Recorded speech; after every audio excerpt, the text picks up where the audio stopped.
Hi, everybody. My name is Ross Moorlock. I'm Chief Executive Officer at Break, the road safety charity. I'm incredibly proud to lead Break's work, working tirelessly to stop crashes from happening, reduce harm when they do, and to support families when the worst strikes. And I'm Geraint Davies, Force Director. Been in the role for over 2 years, and previous to that, I was a road haulage operator, and I am a staunch advocate of what Break is trying to achieve and what they have done fantastically so well in achieving, and we are proud to support their cause and how Force dovetails into that as well.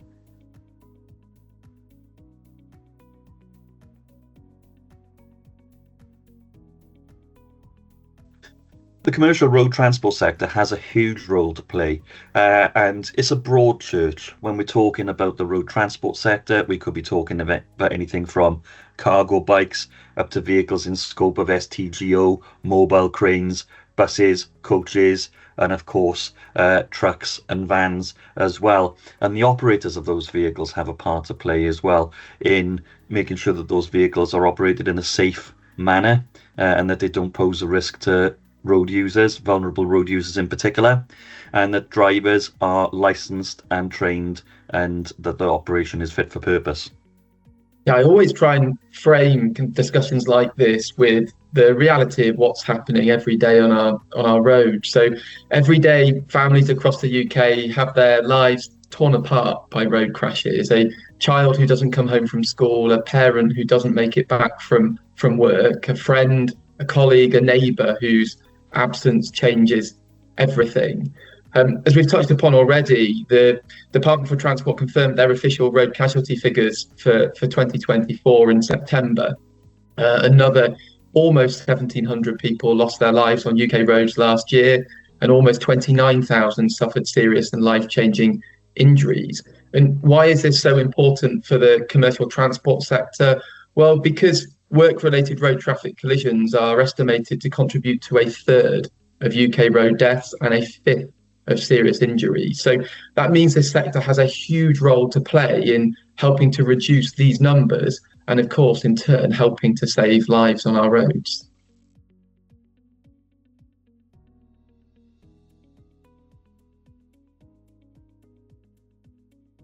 There has been an increase, if you look at the data with regards to incidents on the strategic road network, for example, involving lighter vehicles as well, and vehicles that are not necessarily in scope of operator's licensing. And this could be largely attributed to them not being a member of accreditation schemes, perhaps, not being in scope of the O licensing regime, in terms of the compliance requirements, in terms of vehicle roadworthiness, and of course, crucially, driver training. I think we can certainly see over time kind of clear and fairly consistent patterns that form in relation to kind of at-work vehicles. So, for example, on rural single carriageway A roads, the speeds are higher, and sadly, when collisions do occur on those roads, they are often more severe. We know that in towns and cities, in urban areas where vans and HGVs are, often overrepresented simply because, that's where they are often, being driven. That's often where a lot of their work is being done. A lot of the stopping, the loading, the turning at junctions, etc. So we see statistically, more crashes happening in those locations. And we know that HGVs in particular are involved in a disproportionate number of serious crashes with cyclists and pedestrians, as another example, often at low speeds, and particularly when turning left as well. Ultimately, we have to remember, when you're driving a heavy vehicle, the stakes are higher. These machines are powerful, and the human body is very fragile. And one mistake, just one, can change lives forever.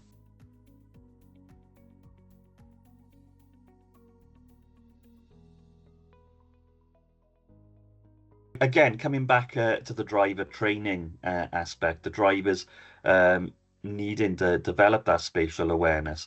the age-old answer, it was in my blind spot, doesn't wash, because we've got technology, we've got systems, we've got the DVS rated cabs now as well, and the drivers being trained to have that level of spatial awareness and simple things like adjusting mirrors correctly.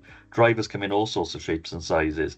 So, how often do you see somebody adjusting the Class 5 mirror on the side of a truck? I know we've got mirror cams on a lot of vehicles now as well, but it's how we leverage that technology and use it appropriately, and as well being mindful of drivers suffering from cognitive overload, because there's so much going on in a modern vehicle. And as Ross has said, it's that moment in time, that moment of inattention, and that's when the worst happens. I would always start here around the importance of leadership. Work-related driving has to be seen for what it is. For most organisations, it's the most dangerous activity they will ask their employees to do often on a daily basis. So it needs to be treated with the same level of seriousness as any other major workplace risk. From there, it's about action and proactive action. So planning, so choosing safer routes, avoiding the most dangerous roads, setting realistic schedules for drivers so that drivers aren't pressured to rush, for example. Of course, the importance of vehicles. So as we've touched upon a bit already, fitting, cameras and sensors to remove blind spots, making use of safety tech like autonomous emergency braking, lane keeping assistance, and, event data recorders.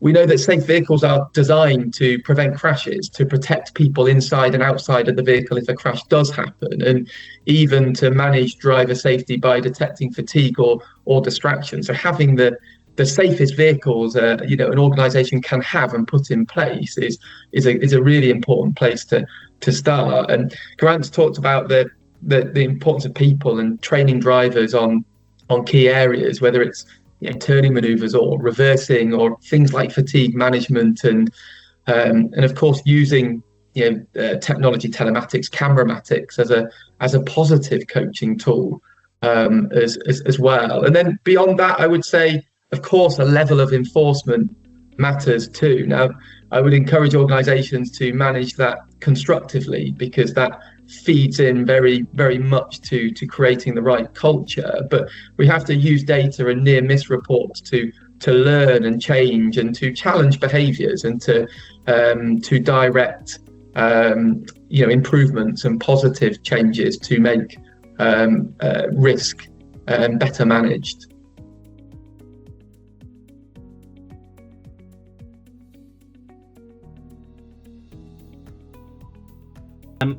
See where you're at with your drivers, perform a gap analysis, and then build what you're going to do as part of that future vision. It's all about culture, taking the drivers, the traffic office staff, and everybody on that journey. And it has to be driven from the bottom up to the top down. It has to be there has to be a holistic approach to it, and then build that in and stick to it as well. It's all very words and meaningless without action as well. So you put those words in the policy and then having the procedures that sit thereafter. Yeah, I think this Road Safety Week is the perfect time to take a fresh look at your policies and to really ask, are we doing everything we can to make our journeys as safe as possible? I'd start with the vehicles themselves. Very much focused around the theme of Road Safety Week this year. Safe vehicles save lives. So audit your fleet. Do you have autonomous emergency braking, lane assist, fatigue detection? These technologies prevent crashes, protect drivers and vulnerable road users, and they should be part of any modern fleet. Ask the question, are you choosing the safest vehicles that you can? And are those vehicles being properly maintained and checked before every journey?